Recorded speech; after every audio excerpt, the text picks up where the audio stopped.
Welcome to the Core Women Podcast, the place for women entrepreneurs, authors, and self-starters looking to build community and gain valuable insight through expert interviews with women at the top of their game. Join your host, podcaster, producer, expert coach, entrepreneur, and author, Dr. Summer Watson, as she aims to inspire and empower you through these candid conversations. Lean in and embrace the journey. It's time to start the show. Here's your host, Dr. Summer Watson.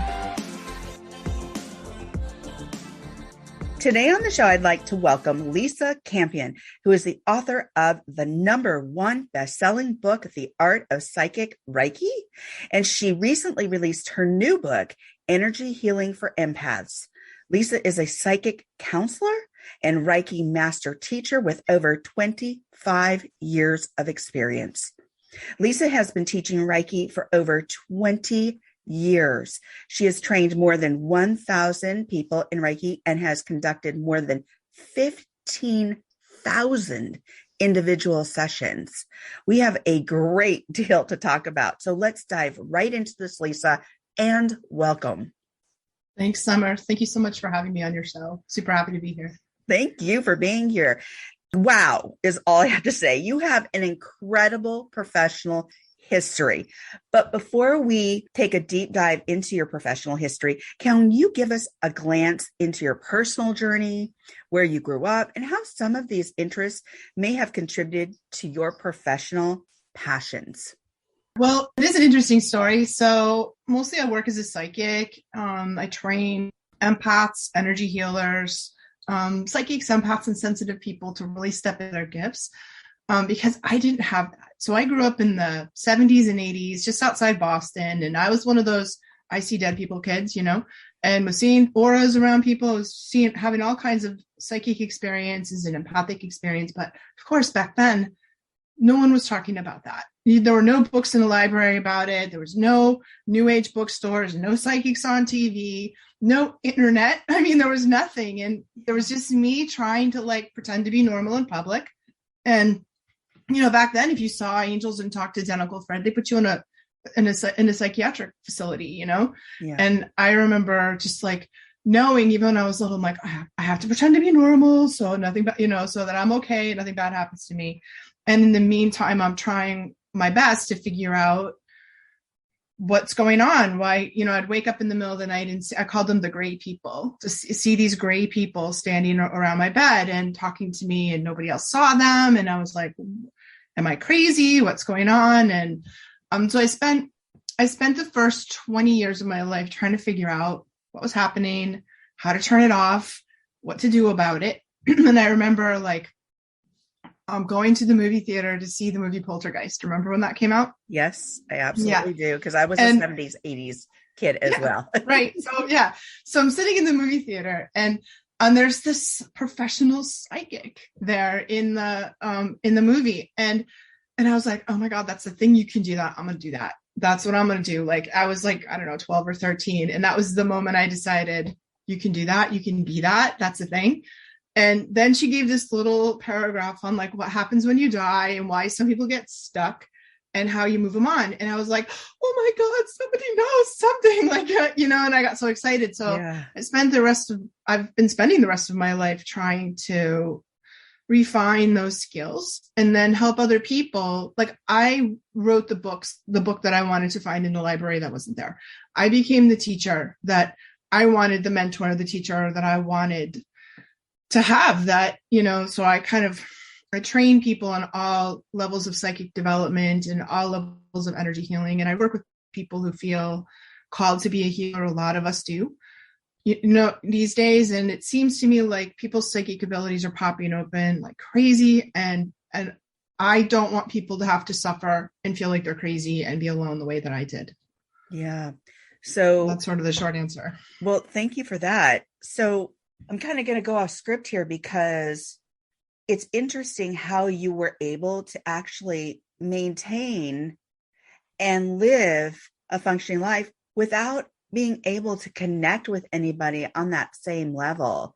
So It sounds like you were just kind of hiding for a long time, hiding your skills, hiding who you were, trying to adapt and live within this box in a sense that we're conditioned to live in because of being limited based on our creativity, based on a lot of different things. So how did you come through that without feeling like, wow, I just don't have anybody. I feel so alone. I feel so isolated. I think I did feel that way. You know, I mean, fortunately for me, my parents were hippies, you know, and they were open. They weren't like shutting me down or throwing holy water on me or, you know, sending me off for an exorcism or something, but they didn't know what to do either because nobody did. You know, they did take me to transcendental meditation when I was 10, because that's what you did when you were a hippie in 1974. Right. You know, Right. So I learned how to meditate. Like God bless my parents, really. And, you know, we did this thing in the 70s, 80s called Silva Mind Control. Now it's called the Silva Method. Okay. And that was like meditation. And this is the first time I heard the word guides. They talked about spirit guides. So I had sort of I was extraordinarily lucky, I think. I was very interested in martial arts, so I studied martial arts. I really just wanted to be a Jedi Knight. Star Wars was the thing that made sense to me. I'm like, there's a Force, and you know, it's like that also made sense to me. Like, so I studied martial arts, and that helped me a lot, like learn how to ground and move energy through my body and be kind of grounded and practical. I've always been a practical person, even though I'm a psychic. But there were tons of times where I don't think I was particularly good. I tried to fit in, but I'm not sure I was particularly good at it. I learned things the hard way. Like when I was in 3rd grade, I told people I could see auras, and then nobody talked to me until high school. Wow. Gotcha. You know what I mean? Like I was kind of like the oddball, you know? Right.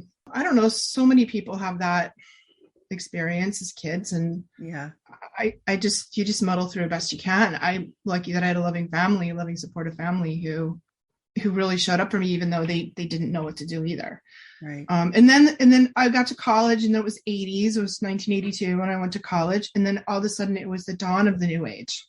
Yeah. And there were teachers, there were books, there were workshops, and that's when I started actually working as a psychic. So I started working as a psychic when I was 19. After, I don't know why you just think you can do things when you're 19, you know? So yeah, you're courageous, you know, you're like, you just do it. You don't think about what if. You do it. You just jump in and you get it done. And it's incredible. You know, the only psychic I knew was the ones that were on TV at the time, because you're right. It was the dawn of the new age. It was, you know, you were beginning to see people talk about, hey, I'm a psychic. Call me up. You can talk the psychic hotline. The psychic hotline. Exactly. Right. So at 19, you started working as a psychic. And what was that like for you? You know, I quickly realized that I needed more training. So I did spend a lot of time, like I went back to school and studied counseling and psychology and learned how to be a therapist, because I could deliver the message pretty well. But at 19, I had no idea what to do with people. They would cry and I'd be like, oh, you know. Yeah, right. So I had to get more skills. And for a long time, I combined that counseling and psychic together. It was a really great combination, because the psychic readings bring up things for people and they need help processing them through. And then like 20 years ago is when I learned, 22 years ago now, it's when I learned Reiki. It was 1999. Back then, Reiki was still very fringe. It was still very like odd. But I was a visual psychic. I was seeing colors around people. I was seeing a pretty good medical intuitive. So I was seeing things happening in their bodies. And I really needed a way to understand the human energy fields in a deeper, I just didn't know. I was seeing things I didn't know what they were. So one of my friends said, why don't you learn Reiki? And I did, and I've been teaching it ever since. And I found that to be a very powerful tool, not only toolkit in my own work, but also in helping people, you know, sort of awaken spiritually. And so Reiki is like a gentle, hands-on energy healing technique from Japan. It's very easy to use, sort of like acupuncture without the needles, right? And you learn how to flow energy through people that brings about profound relaxation and a sense of peace and well-being to the person who's receiving it. And I really have taught, I know, thousands of people since then how to practice Reiki. And it's been sort of a life changer for me, but also for the people that I teach. Yeah, I bet. I lived in Japan for 3 years, Okinawa, Japan, a small island, and I used to go to acupuncture every Me week. too. I It lived in was, Japan too. did you? Oh, that's right. We Yeah. talked about that. Yeah. And it was incredible. I could get a Hmm. massage and acupuncture for $20. And of course, as you know, they don't believe in tipping. So it's not part of their cultural ritual. So Right. yeah, it was incredible. But the experience of acupuncture was absolutely incredible. So I'm going to jump to in 2018, you released The Art of Psychic Reiki. Please give your description of what Reiki is and which you already did pretty much, but the art of it. What would you say is the art of Reiki? I think that Reiki is like has sort of like there's two sides of it. And one of them is the personal and spiritual development that I see that happens in people who learn Reiki. So it tends to be like kind of proof that energy exists for a lot of us, because when you learn it, you receive something called the attunement, which allows you to transmit this energy of Reiki, and your hands get really hot afterwards. And then you put your hands on people, you Reiki to your kid or your cat or your spouse, your hands get really hot. And it's sort of like proof, literally in the palms of your own hands, that energy is real. Right. And you're like, you don't really believe it. And then your hands get hot and you put your hands on your doubting Thomas spouse and they're like, oh my gosh, like what's going on? Like it's sort of irrefutable proof that energy is real. And this is a life-changing experience for people. If this is real, what else could be real? Yeah. Absolutely. Like what, and I always say that Reiki, yoga, and meditation are sort of the gateway experiences to spirituality for a lot of people, Mm-hmm. and they're so easy. Anyone can do yoga, anyone can do Reiki, anyone can do meditation. And in the oldies, those were hidden secrets, esoteric knowledge. You have to climb the mountain in Tibet and knock on the temple door, right, stand out, right. Then they let you in and maybe they would teach you yoga Right. and Reiki and meditation. You know what I mean? Like it's like a golden child. Yeah, it's like, can I get in? Or, you see Karate Kid and you see Mr. Miyagi smack his hands together and touch Daniel and put that energy into him. And it's like, Exactly. Those were the things that you saw back in the 80s. Yeah, that's right. Those miracles. Right.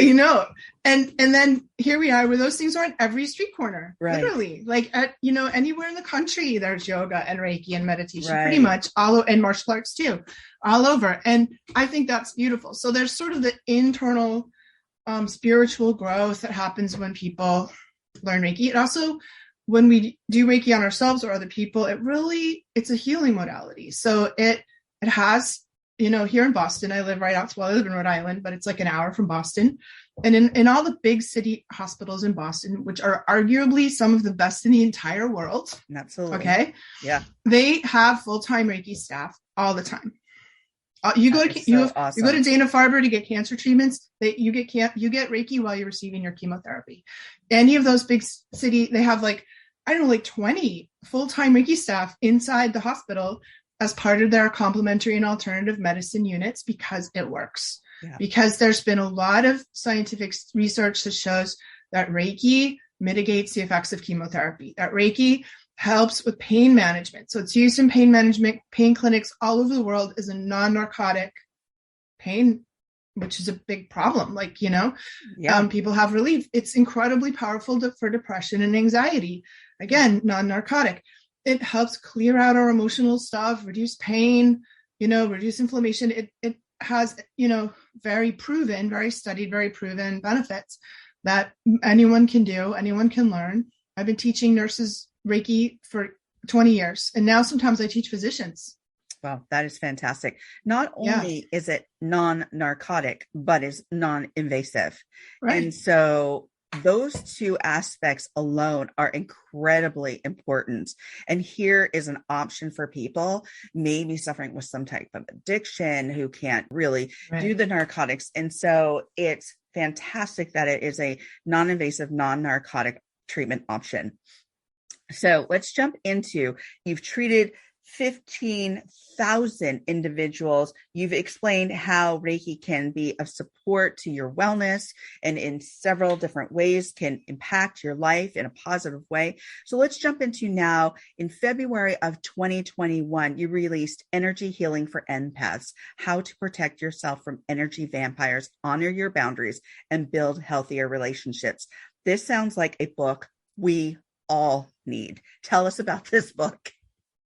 I love this book. Yeah, it's such a good book. And, psychics, empaths, and healers are my people, right? So my first book, The Art of Psychic Reiki, is sort of for the psychic and the Reiki people.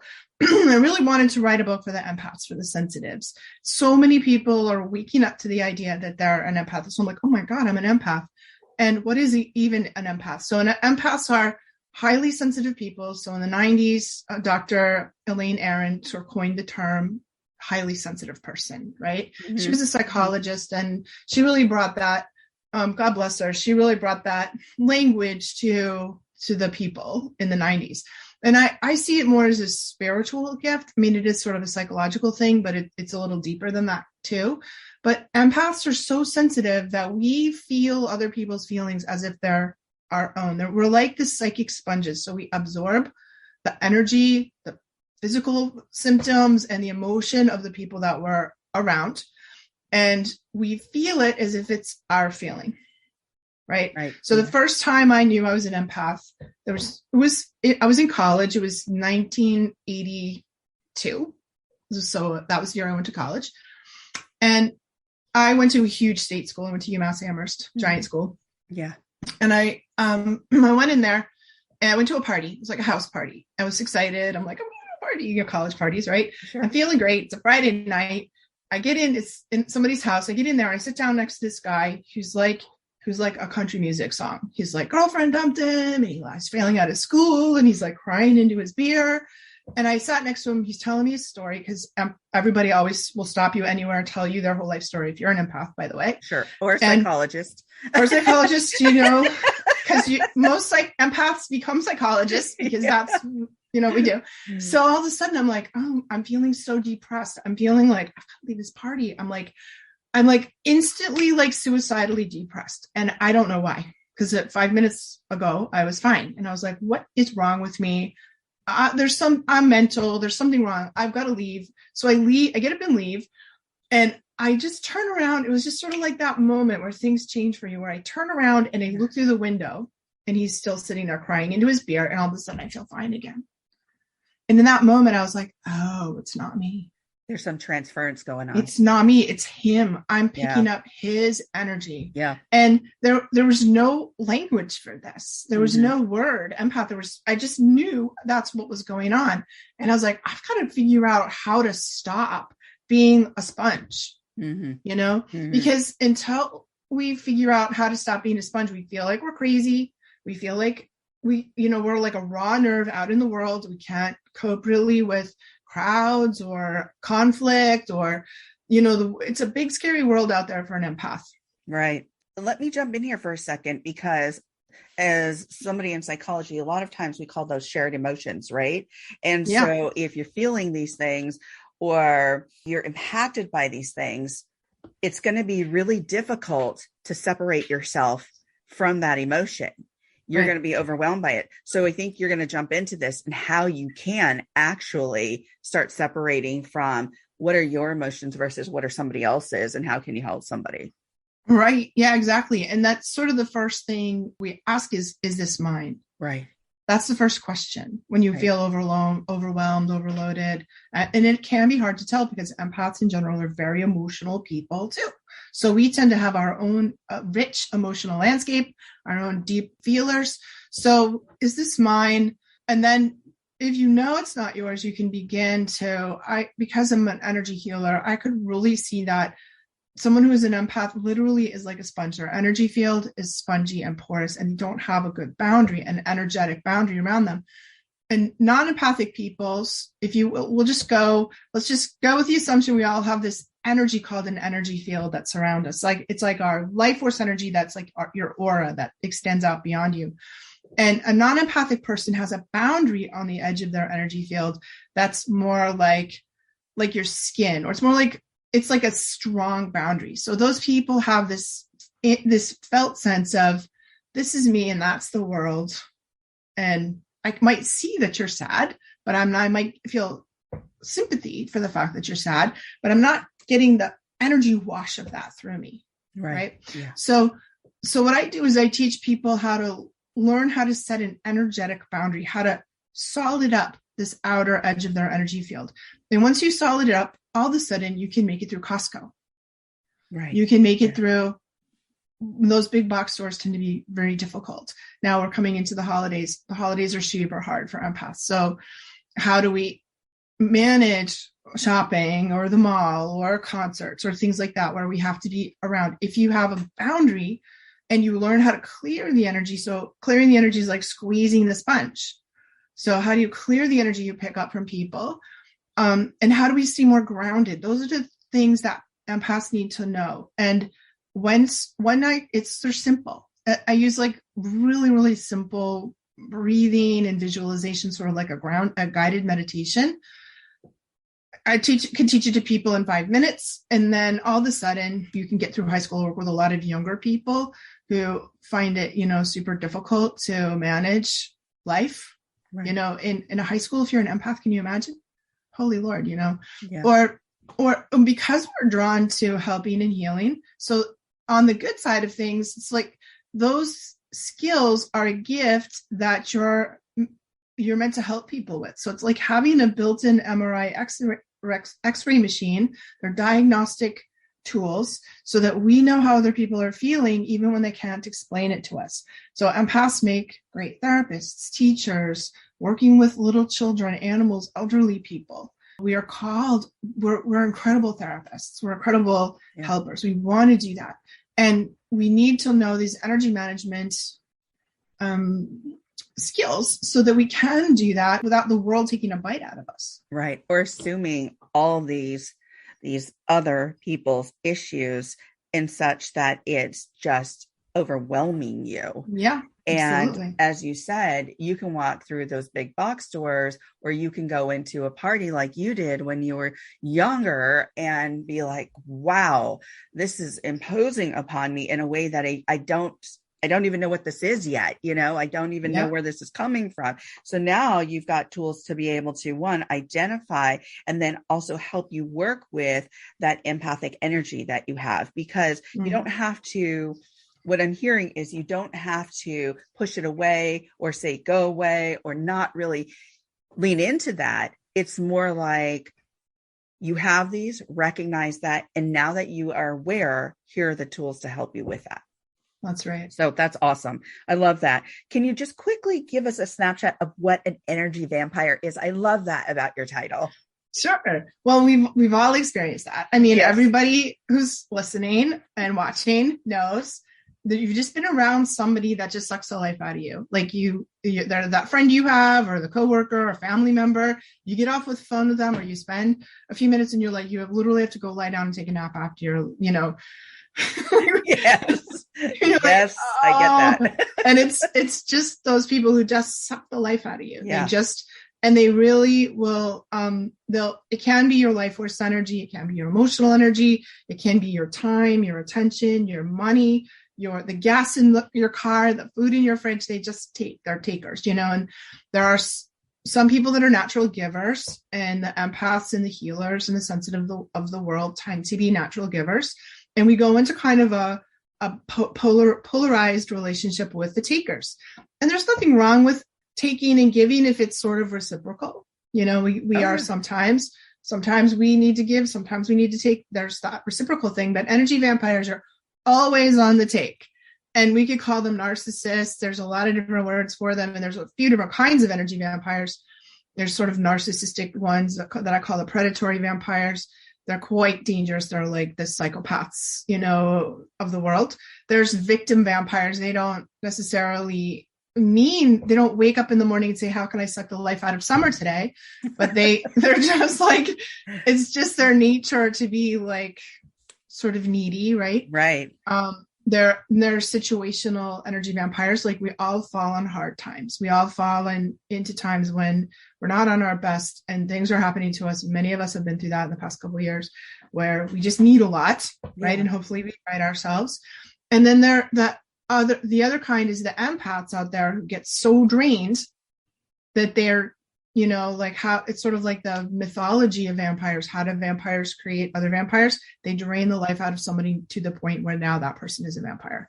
Wow. And so we have to be mindful of all this and mindful of our managing our energy, of having boundaries, of learning when to. Boundary is just a really fancy way of learning how to say yes and how to say no. And figuring out when to say yes and say no. It's really hard for us sensitive people. Well, and you rolled right into my next question, how someone can honor their boundaries and what that looks like. So that was going to be my next question. So how does somebody, in fact, honor their own boundaries and know that it's okay to do that? Because a lot of times we've been conditioned as empaths or otherwise, especially as women, to be empathic, to understand other people, to give our time and our energy to those that need time and energy or that are just taking. So how do you explain to somebody that it is okay to honor those boundaries? It's okay to take care of yourself. Right. Well, it's kind of like that idea when the masks fall on the airplane, you put your own on first, right? Or we can't give from an empty cup without getting sick. Eventually you burn out, you get sick, you're going to have health issues, you're going to have mental health issues. The bill comes due on that. We can't, eventually you hit it and you burn out, you get ill or depressed or something, so we can give if we're full. Right. When we're full, and then giving is a joy. Right. Then we want to. Right. So we it's sort of practical. You don't expect your car to run with no gas in the car. Right. Like, absolutely. Like that would be crazy. Right. But a lot of people, because we have been conditioned to give and give and give, they just don't know how to set up these boundaries and know how to take care of oneself. And so I love your book because it is for everyone. It does have these super skills that you can apply to everyday life, but it's also good for the healers, the empaths, the therapists, because those jobs, not that your expectation is to get thanks, but there's a lot of listening and taking in of a lot of information that's heavy stuff every single day. Caretakers, doctors, you name it. Yeah. This book is great for them because it gives you the resources to be able to also take care of yourself. It's funny, as you were going through the different types of vampires, I'm like, oh, wow, this can be a DSM, on its own of personality disorders called vampires. So,